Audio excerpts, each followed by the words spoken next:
Besties, okay, listen, I know that Korea is amazing, it's spectacular, and awesome, and fantastic, but listen, I would not be your best friend if I did not tell you both the pros and the cons of living in South Korea. Now, I know a lot of you probably are just going to visit, which is a little bit different because living in Korea, you will have a different experience than someone who's simply visiting for a month or less. So if you're visiting, you can definitely stay and listen to this video. I would love to have you stay here, boo. But if you're planning on moving to South Korea, you need to know both the pros and the cons, especially if you're a woman or man of color, as I am. So let's get into it.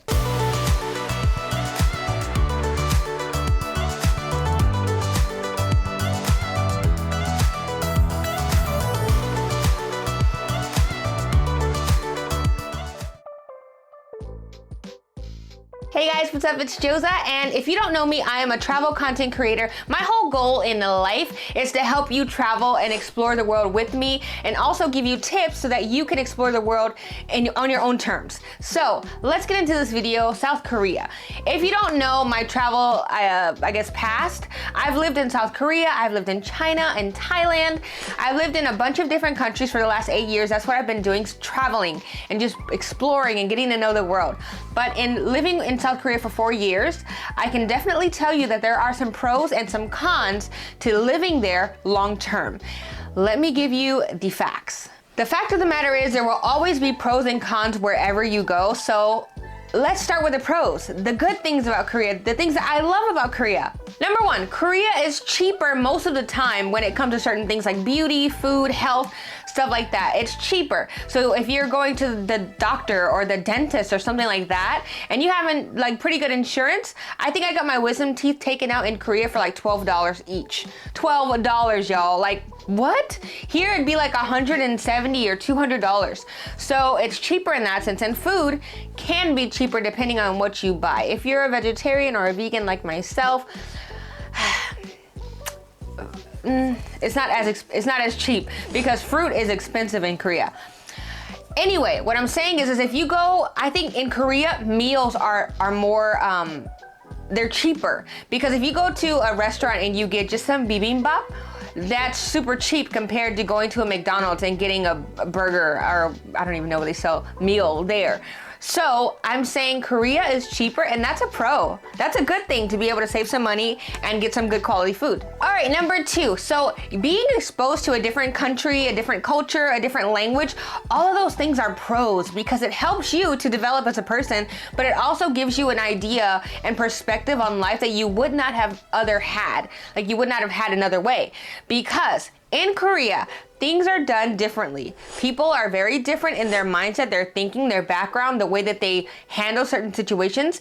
And when I was in Korea the very first time, there were so many situations where I was like, oh, that's different. Oh, that's different. And it helped me as a person because later on in life, I thought, wow, I like what they did there. I'm going to adopt that into what I do as a person. And I think doing it that way, or learning different things because you're in a different culture, it's different when you go somewhere and you're just visiting because you don't get to really see how it's interwoven into people's lives, like their cultures or customs.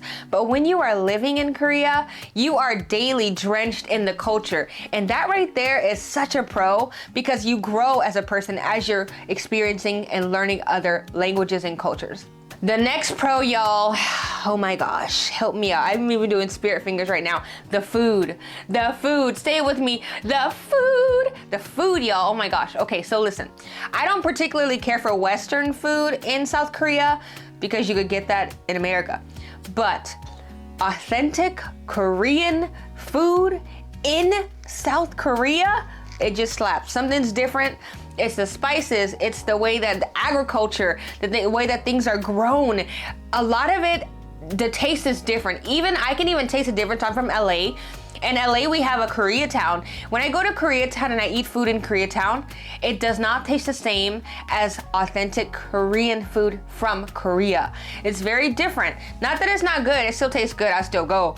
But I'm saying it tastes different. And when you go to Korea, you are exposed to so many different foods, drinks, snacks, and even things that you don't even know about. Like I remember For Chuseok, which is the Korean holiday that is similar to Thanksgiving, they eat a lot of rice cakes. Now they have like red bean paste, something that I would never eat in America. But in Korea, it's such a staple in their snacks, especially for cultural events and like holidays, that I've gotten used to it, and I'm like, oh my gosh, I really like this. So it broadened my horizons because now I can go to a Korean store and look up certain things that I would only be able to really get in Korea because I know about them now that I'm back here. So I think it's cool that you can get there and you can experience so much of the food for cheap prices. I'm telling you guys, it's beautiful. All right, you guys, another pro, I'm laughing because I'm already knowing. Another pro, which is actually gonna help with the last thing I just said, you're gonna be eating, okay? And so in Korea, you're also gonna lose weight. That's a pro, I mean, if you're trying. But the thing is when you go to Korea, and if you haven't gone yet and you're planning to go, word to the wise, make sure that you practice walking up steps. The amount of stairwells and staircases and steps that are in South Korea will make you fall out at the end of the day. I kid you not. And let there not be a broken elevator, oh my gosh, or a broken escalator, because you will have to walk up like 100 steps. I'm not kidding you. People who go to Korea, typically a lot of the Westerners I've seen that have gone to Korea, within that first week of them getting there, because you're walking so much, you're doing much more movement, and you have to go climb all these steps, you will lose weight. Now, obviously, once your body adjusts to the new movement and stuff, you're gonna not lose weight because it's gonna adjust. And if you keep eating the same way, then you'll just stay at the same weight, probably.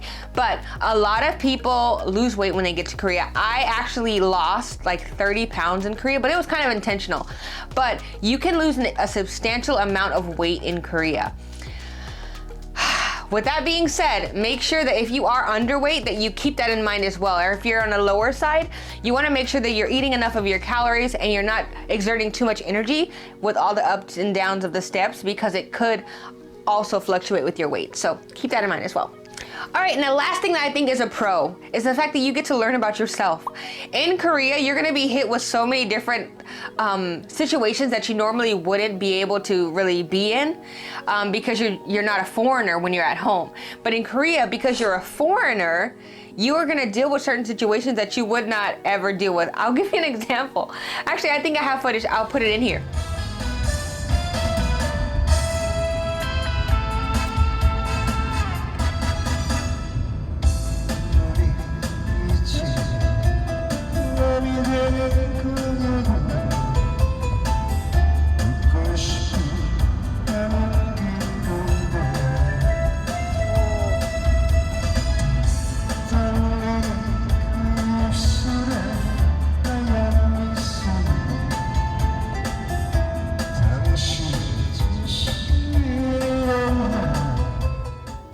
I was in a taxi cab and the dude had a karaoke machine, and he was talking to me about how his dream in life was to be a singer.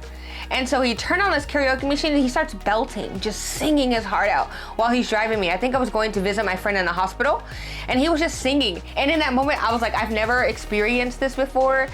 I don't know what to do right now. And so it was my time to like encourage this man that he had a great voice. He did have a pretty good voice, but I got to encourage him, and it was because I was in a taxi cab with him that day. You know what I'm saying? So you get to learn a lot about yourself living in South Korea, and I think that's something that I learned a lot about beauty, my beauty standard versus Korean beauty standard, and how it's different, and also how I can celebrate my own beauty even if it's not the particular beauty standard of the country that I'm living in. So you learn a lot about self-worth, you learn a lot about growth, you learn a lot about your ethics and your morals and your values, because you're gonna be put in situations where you have to speak up for yourself. Or try to at least. So those are all the pros for sure. Now let's get into the cons. Okay, Bestie, really quick, really quick, if you're enjoying this video so far, could you please just really quick hit the subscribe button. Just subscribe so you can keep coming back, keep seeing my videos, and like this video. It really does help me and I really appreciate it. I love you. Okay, let's get back to the video. All right, you guys, so let's get into the cons. But before we do, let me just preface this by saying that these are my opinions based on my personal experiences. They might not be the same as yours or somebody that you know, so take them with a grain of salt, but know that these are the cons that I experienced while living in South Korea as a Black woman. All right, so number one, the first con is that you as a foreigner, especially if you're a woman or man of color, or if you're not super thin, you're gonna have to work twice as hard to maintain a healthy body and self-image. It's truth. If someone says they go there and they don't feel body or self-image issues, they're lying. Because the thing is it's not a secret that South Korean beauty standards are completely extreme. Even the men and women in Korea who are Korean don't fit the beauty standard. And I think there's this misconception that when you go there, especially if you're a foreigner, you're gonna just be accepted. And that's not the case. So I want you guys to pay attention to that, because it's super, super important that you begin to love yourself, begin to learn what that means to accept who you are, your weight, because no matter what you do, you're not gonna be fully ever the beauty standard. Does that make sense? Like, you'll never fully hit the mark. Like, I remember I lost a ton of weight. I remember I tried, wearing different hairstyles. I tried different makeup. I tried to do my clothes different. I mean, when I first got to Korea, oh my gosh, you would think I was like trying to be a Korean girl, because I would wear little headbands and stuff, and that's not even my style. But I thought, okay, how could I, kind of fit more into their beauty standards so that I can be appealing, I can be beautiful. And what I didn't understand was that no matter what I did, it wasn't going to work, because just by design, I'm not that beauty standard. You know what I'm saying? There's nothing wrong with my beauty standard and what I am, but I had to get to that point myself. So you're gonna have to work harder on it, knowing that you're never gonna hit that mark of the Korean beauty standard, and that's okay. There's nothing wrong with you, but it's just knowing that so that you're not constantly feeling like you don't fit in, because you won't all the time. You're never gonna truly fit into Korea, and that's just what it is. The next con. Now, this is a con for most people. It's inevitable. You're going to get stared at. People are going to stare at you. They're going to be rude about it sometimes. They're going to be all up in your face. They might even touch your hair. They might touch your skin. Sometimes that will happen in Korea. Doesn't make it right, but it might happen. Somebody grabbed my hair one time. My students would, sometimes grab on me, and you get stared at all the time. And the reason why this is a con, not really to me anymore, but I know a lot of people who feel like it's a con, because in America or wherever you're from, your native country, you can go into the world and chances are you can kind of blend in. You can dress down if you want to. You can just kind of like merge into life. There's no, oh, this person's different, I need to look at them.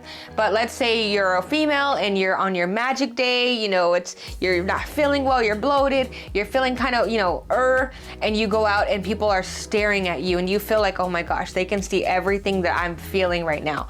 And I think there's no off when you're a foreigner in South Korea, because you never know who you're gonna meet. You never know who's staring at you. You never know why people are staring at you. So that's something that you'll have to get used to, because it's definitely something that won't go away. People will always stare at you, especially if you're tall or if you're different looking.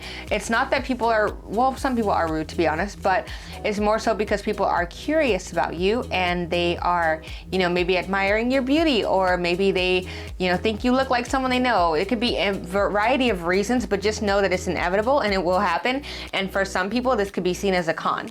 Okay, so this next one is specifically for women or men of color. Not that this doesn't affect everybody else, but hear me out. A con is that, and I say this respectfully, but it's the truth because I've experienced it. If you are a Black woman or man, or a woman of color or a man of color, you will likely be looked down upon in Korea, even if you're beautiful, even if you're very handsome. The thing is you will always be lesser than Caucasian looking or European looking counterparts, always. Because in Korea, that is like the epitome of beauty. And if, being Caucasian or having white skin, and so you will always get looked down upon. Even if the person, I heard, there was a friend that I had who told me, she was like, yeah, I'm a 7, but like, Or she's like, no, I'm like a 6 in America, like from a podunk city, podunk town, but in Korea, I'm a whole 10. This is a white girl telling me this, and it's the truth. People will put them on pedestals because the skin color is different and stuff like that. And there's nothing wrong with that, but it's good to just notice it, because this might mean you will not get looked at for a job, that you might, you know, not get a specific position, or that you might get overlooked for getting a taxi cab. Little things like that, they do happen, and I think it's important for you to know that before going to Korea. It's a con. Not that it always happens to everybody. There are some people it's never happened to, but it definitely has happened to me on multiple occasions, so keep that in mind when you're going to Korea. All right, you guys, the last con, and this is a big one that no one really talks about. Culture shock is real, you guys. It's real, and I think a lot of people who go to Korea, I cannot tell you the amount of expats or amount of English teachers or amount of people who have gone to Korea who fall into depression and get very lonely while being there. I know people who, when they first got to Korea, were super vibrant. Hey, let's go out, let's hang out, blah, blah, blah, blah.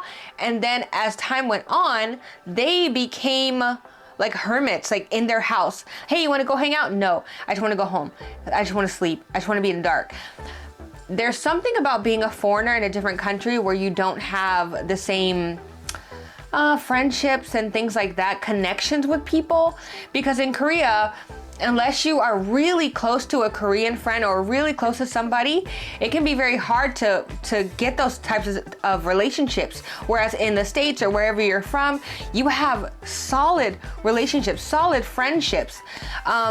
So loneliness is a really big thing, and depression is a really big thing, and it's something that I dealt with. So mental health, looking after your mental health is extremely important if you're gonna go to South Korea or any country.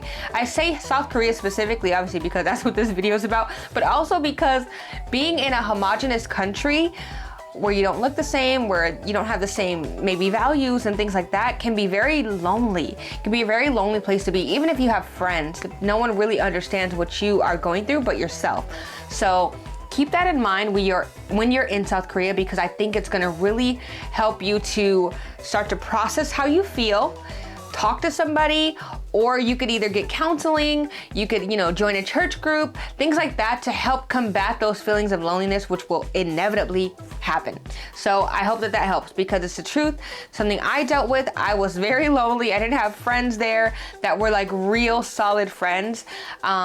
And I had to get out of my own way. I had to, you know, ask for help. I had to initiate hanging out with people so that I could kind of pull myself out of that slump. So if you're in that slump right now, believe me, it gets better. Talk to somebody about it so that you can start to like heal from that. And if you are going to Korea, start thinking about that now and how you might combat it even before it happens, like what you might do. That's gonna help you a ton when you go to Korea for sure. All right, besties, there you have it. These are the most prevalent pros and cons that I've seen while living in South Korea. I go to Korea all the time, and I still, after it's been like 6 years now, I still encounter these things. Not so much staring. I don't care if people stare now. I'm like, hey, I'm Beyonce. But a lot of it does have to do with the fact that Korea is Korea and you are from a different country.